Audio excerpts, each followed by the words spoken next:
Assalamu alaikum. My today's topic is specific gravity. Specific gravity is the ratio between mass of a mineral and mass of an equal volume of water. तो the mineral मास उससे related है ये, और water के volume से related है.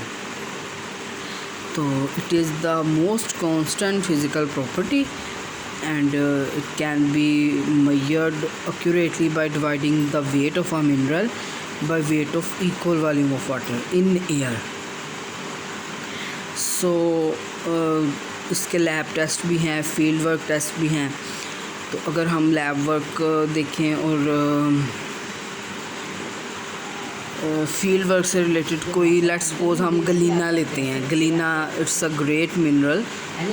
It's in fact my favorite mineral, and it has specific gravity that is almost 7.5. so there are so many minerals that have different specific gravity, therefore their measures have been accurately described in specific manners. and मेरे यहाँ पर अभी मेरे पास कोई diagram नहीं है, कोई मैं इलस्ट्रेशंस नहीं दिखा सकती, तो अदरवाइज़ मैं आपको ज़रूर दिखाती वो भी कि ये चीज़ कितनी इम्पोर्टेंट है. और इसमें ये फ़िज़िकल प्रॉपर्टी बहुत इस मामले में पेक्यूलियर है कि ये चीज़ें ज़रूरी होनी चाहिए.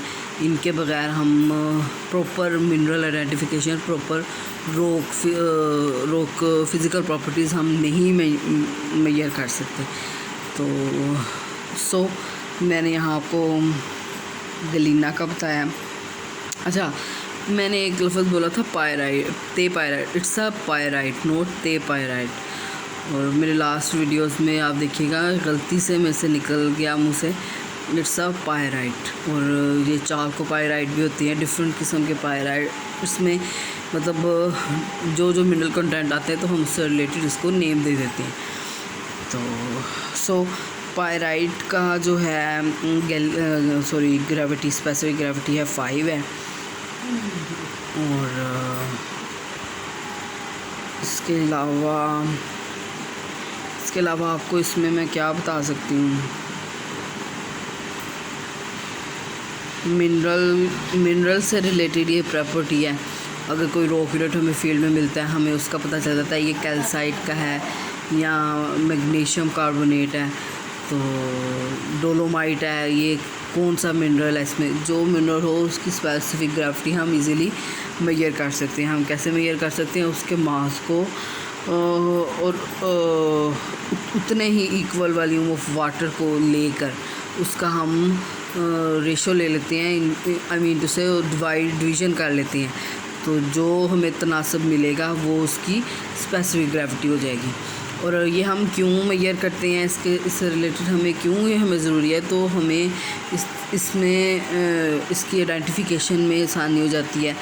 और इसके मास प्रॉपर्टीज़ के बारे में हमें इसके बारे में इंफॉर्मेशन मिल जाती है. और मैं आपको इसमें बता सकती हूँ जो फेल्सिक मटेरियल्स होते हैं, जस्ट लाइक फेल्सपार है, क्वार्ट्ज है, इनकी स्पेसिफिक ग्रेविटी क्या है. ये 2.6 से लेकर 2.8 तक है. इससे ज़्यादा ये स्पेसिफिक ग्रेविटी नहीं होती. और आप जाएं जहाँ भी फील्ड साइट आप लोग करते होंगे, आप लोग के फील्ड रिपोर्ट्स बनती होंगी, जिन जगहों पे आप जाते हैं वहाँ ज़रूर देखिएगा कैल्साइट का आइडेंटिफिकेशन क्या है. आपने वहाँ HCl डाल देना है.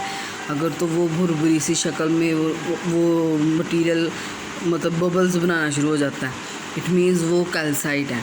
ठीक है. और कैल्शियम कार्बोनेट है.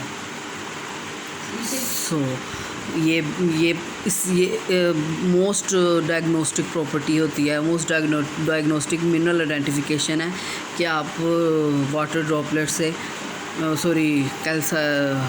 HCl ड्रॉपलेट से इस चीज़ का पता लगा लें कि ये कैल्शियम रिलेटेड है, कैल्साइट है इसमें या नहीं, कैल्शियम कार्बोनेट है या नहीं.